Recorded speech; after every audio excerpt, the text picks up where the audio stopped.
education will come down an enlightened understanding of the nature of family and our obligation to each other, and the fertility rate will come down automatically. Malthus got so upset, people have forgotten that Malthus's book, which is called Essay on Population, has a longer title, Essay on Population, wherein the folly of Monsieur Condorcet and Mr. Godwin are exposed. So that's a big debate, and I would claim that the Indian data was probably the most definitive way of resolving that issue in Condorcet's favor. But there's also the economic side. And so I come back to the text. The Indian economy may be doing much better than before in many different ways, and it certainly is. And yet India is still paying quite a heavy price for having a far less educated general labor force, as opposed to the privileged people with special education and trained technical skill, than say China.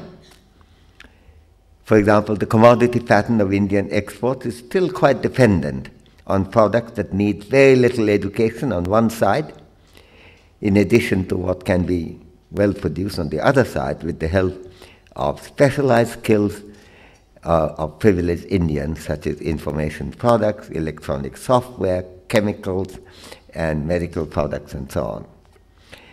And of course, India has also become the world's accountant and bookkeeper.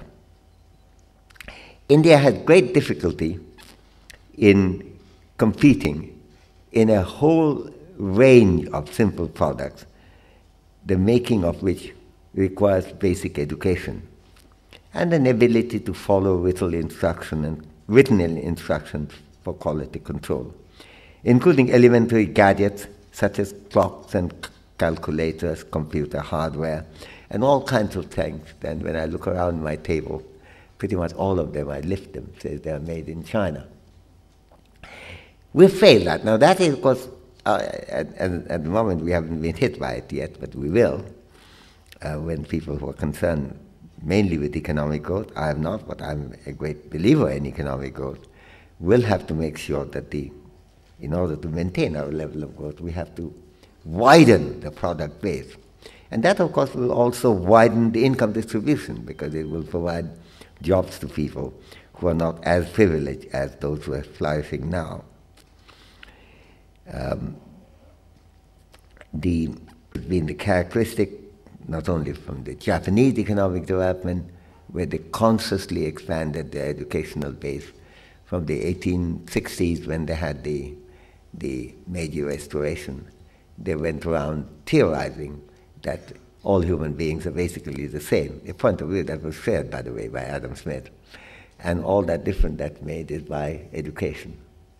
And of course, by the turn of the century, Japan came close to full literacy. By 1913, Japan was publishing, though very poor country still, publishing more books than any other country in the world, and more than twice as many as in the United States. So I think that is the nature of the transformation, followed by one country after another, including East Asia and South Korea, and then China. And it's that thing of widespread education, widespread economic development, which continues to create new and new opportunities for economic expansion, plus also helps to distribute the income more widely, quite aside from the contribution of growth in generating public resources for the government, which they can now then use for education, healthcare, and so on, which is also very important, why growth is important. But itself, the sharing of the income generated from growth is very important too. So India has to broaden its educational base radically. And in this much needed effort, NUEPA will undoubtedly be a more major force. I'm always impressed. I've been privileged to know the Vice Chancellor for some time and greatly admire his initiative, and I don't doubt that NUEPA will play that role.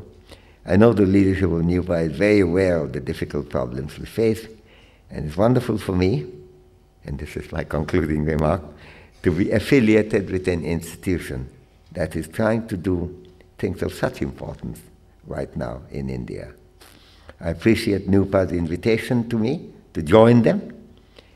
I'm very privileged to join them, and I seize this occasion to thank them warmly for their invitation.